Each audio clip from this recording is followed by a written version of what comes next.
শুধু তারা দুর্গমকে হত্যা করে নাই, হত্যা করেছে আমাদের বিবেককে, হত্যা করেছে আমার শিশুর অন্তরকে। এই শিশু বড় হয়ে যখন তার বাবাকে জানতে যাবে তখন তারা উত্তর দিতে পারবে না। কান্নার তার অন্তর ফেটে যাবে। কিন্তু দুষ্কৃতিকারী তোর বাবাকে হত্যা করেছে এই কথা বলতে পারবে না। তুমি এই কথা বলে এই শিশুর অন্তরে বুকের ভিতরে রেখেছে প্রতিশোধের আগুন জ্বলবে। তার কোনো ভাই চায় না তার সন্তান হত্যাকারী হোক, তার সন্তান সন্ত্রাসী হোক, তার সন্তানকে অপরাধী হোক। সকল ভাই চায় আমার সন্তান উচ্চ শিক্ষায় শিক্ষিত হবে। আর সেই শিক্ষা ব্যবস্থা কিছু দুষ্কৃতিকারী আমাকে হত্যা করে স্তব্ধ করে দিবে, এটা মেনে নেওয়া যায় না।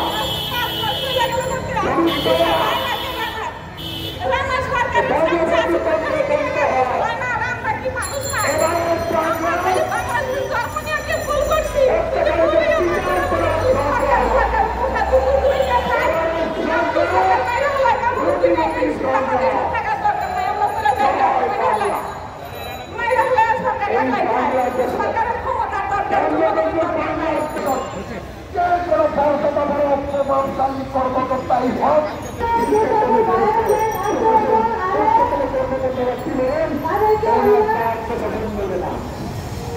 আজকে আমরা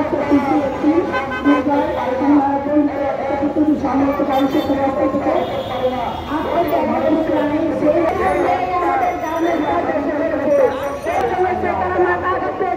তাদের তারা সারা জীবনের জন্য সংযুক্ত লাভ করে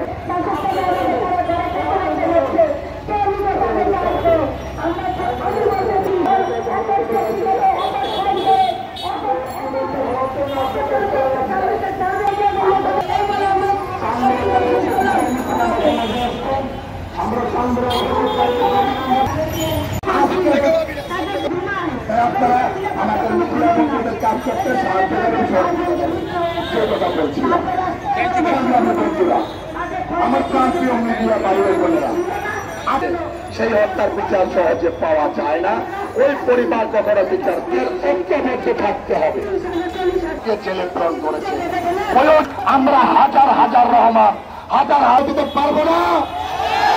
যদি পেতে পারি তাহলে একজন চালককে হত্যা করলো, একজন যদি পারেন আমাদের হত্যা করেন।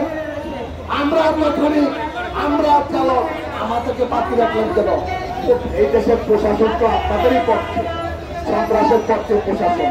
প্রশাসনকে সাথে নিয়ে এই যেখানে 10,000 শ্রমিক আছে তাদেরকে হত্যা করেন। আমরা প্রস্তুত আছি, দাঁড়ায় আছি। কোনো অস্ত্র নাই, কোনো গোলাবারও নাই, পুলিশ চাকু নাই। না পারে তাদের খবর দিব আমাদের সাধারণ হরকাররা মেলা করছে।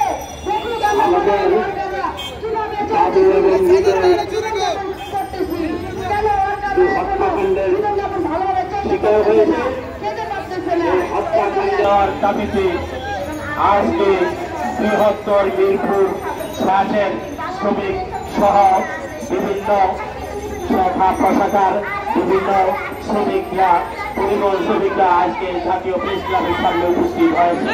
যারা চাকরি করি, আমরা পরিবহনে যারা কাজ করি, তারা সে টাকা ভরে